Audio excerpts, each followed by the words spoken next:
Very simple step, how to turn this into this and do away with this. You will not need this coupling. If you have a piece of pipe, you have one of these, a heat source, and maybe some little bit of sandpaper. Make your own coupling. Stay tuned, we'll show you how.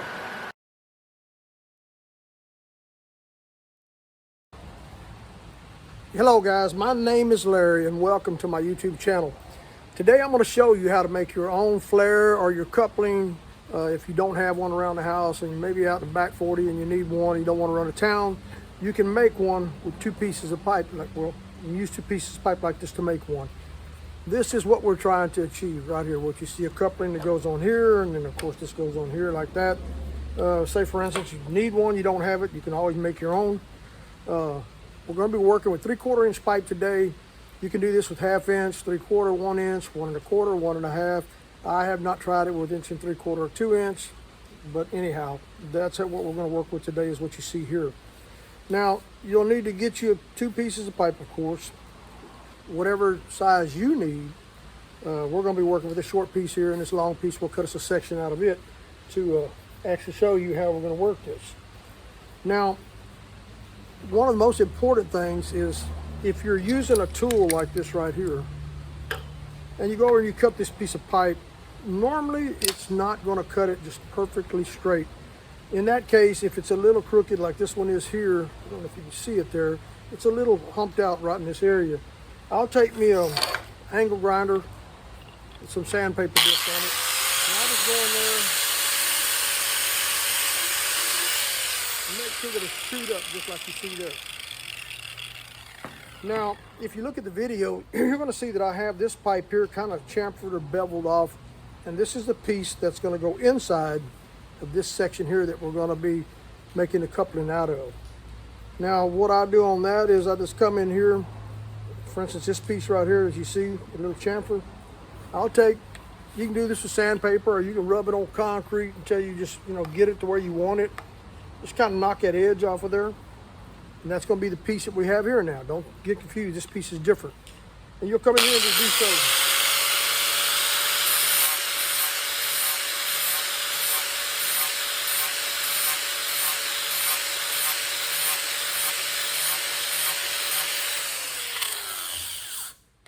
All right, now you see how I did that? We just kind of put us a little rolled edge on the side of that there. And that will be this piece. Now, if we're going to be working on the opposite end of it, you see I've already got this chamfer. We're going to cut this off, and I'm going to show you what we're going to do here. We're going to come in here and we're going to cut this piece of pipe off. Now, actually, that's a pretty good cut. Pretty straight, and that is what you're looking for. You want a nice straight cut there.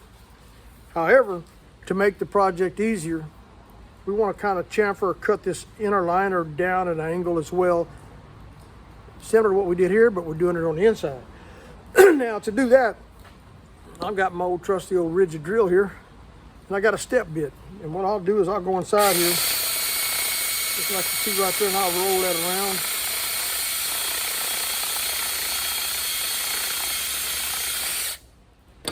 until I get that all cleaned out real nice and neat. And I'm going to take some more of it out of there. I like it to be pretty.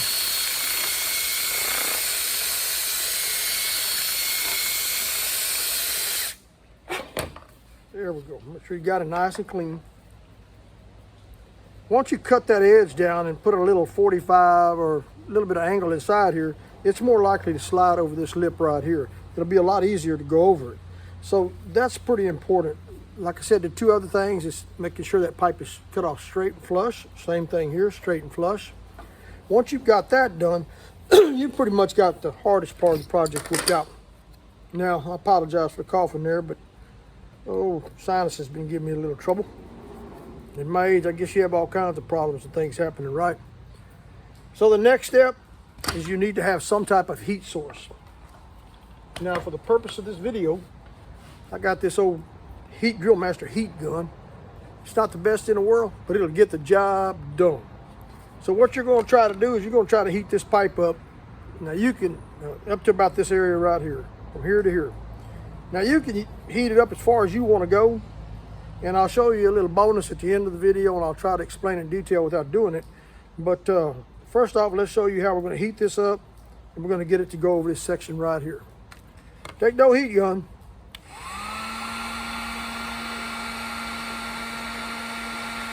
And continually rotate that pipe.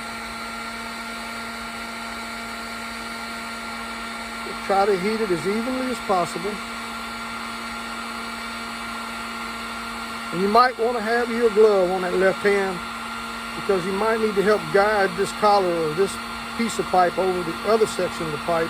And sometimes that can be a little fussy to get done, but a glove will help you from getting your fingers kind of warmed up there a little bit and burned. So,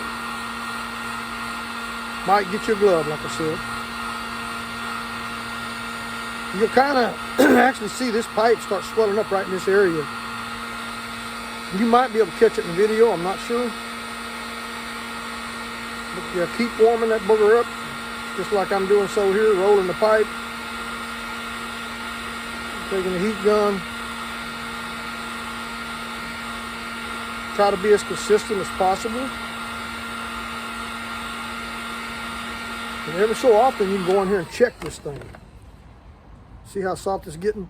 I want it a little softer, especially this outside edge right here.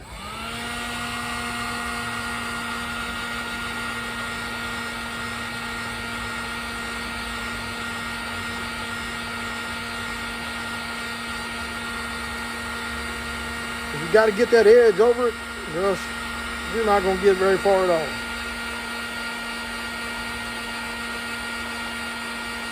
Now I think that might work. Let's give it a shot. Now you're going to slide this pipe over there, just like you see right there, and push it on there as far as you can.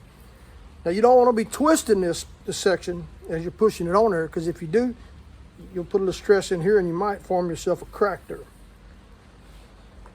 While we're letting this cool, let me also mention, guys, that you know, if you've gained any knowledge from this video, we ask that you go down and hit the like, subscribe button. Also the comments section is pretty important. If you got any questions, post them down in the comments section. If you don't like it, post it down in the comments section. If we've helped you, leave it. If you got a question and we've helped you, leave that question. We'll answer it as often as we can.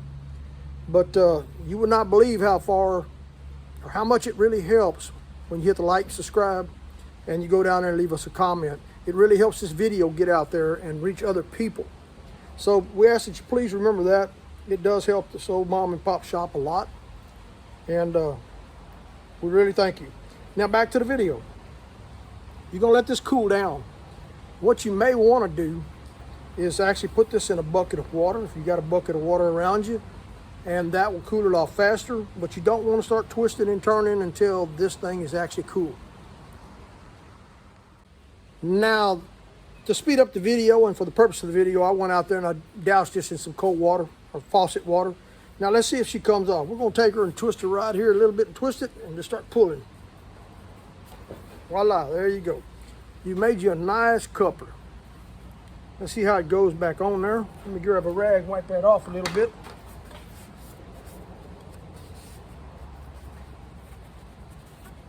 Let's see if it slides back on there. Would you look at that? Nice snug fit. I don't believe you're ever gonna have a leak there.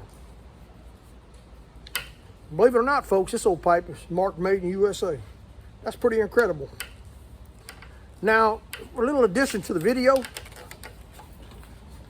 Say, for instance, you're working with a piece of pipe in the ground that's about this long, and right here it's got a big crack in it or something like that. And you got, you know, it's buried 18 inches or deeper in the ground, and you don't want to have to dig all that dirt out of there. If you make you a slip, what I call a slip coupling, which is going to be this piece right here, and say, for instance, you need to put this section of pipe in there from here to here, in that ground you've got dug up, you don't have to dig out 12 to 18 inches to do that. Where normally you have to find a way to dig out about 24 to 34 inches, or even maybe wider than that, to get a piece of pipe in there and put a coupling on this end, and then go to this other end and put a coupling on this end, and bend the pipe up and try to get it down in place and get it back together. And that's really not a good fix. So if you take my recommendations here, And you come in here and you make your coupling about this long on one end, and say your pipe is this long, and you need a coupling like that on the opposite end. You want to make the coupling on this end from my right thumb to about right here. Maybe about twice as long as the coupling on this end. What you're doing there is you're giving you some sliding room when both of these couplings are placed in the external pieces of the pipe to slide it back and forth without having to bend that pipe up on one end or the other that's in the ground. And that will really make it a lot easier to make that patch or that repair on that cracked pipe that's underneath the ground already. So recap, you need this one on this end about 1.5 inches. And say this is the end of the other end of the pipe. We really want, let's see here, to give you a comparison, that coupling is about the length of that. So you'd come over here, and that coupling, you'd actually make this piece about that much longer. So you would flare this end of this pipe all the way up to here. And I'll try to explain why that's critical. If this was flared from here to here, which is a little over 2 inches, then when you got down in that hole in the bottom of that mud you're working in, or dirt, wherever it might be, you would have ample room to slide that much or this much of that piece that you have in the ground back and forth. So what you do is you go inside there and you'd put the long piece of the coupling, excuse me folks, a little coarse throat. You'd go down in the ground, make sure you got the pipe clean on both ends, whichever one you're working on. Slide the long cutout section across the pipe, and it'll be about right there. Now on the opposite end, you'll only have this much to work with. But if you got that long section that far up on there, and you got that in place, then you're able to slide this other end down in the hole, slide it across the pipe, and you can move this section of the longer one further over. I hope I explained that. It's kind of confusing, but I'll put out another video on how to actually do that with 2 pieces of pipe that are embedded in the ground. Well guys, again, hit the like, subscribe button. We hope you enjoyed the video. Hope we passed on some knowledge that you can use. Again, share it with everybody you know out there. Like, subscribe, and leave us a comment. Thanks for watching. We'll see you on the next video.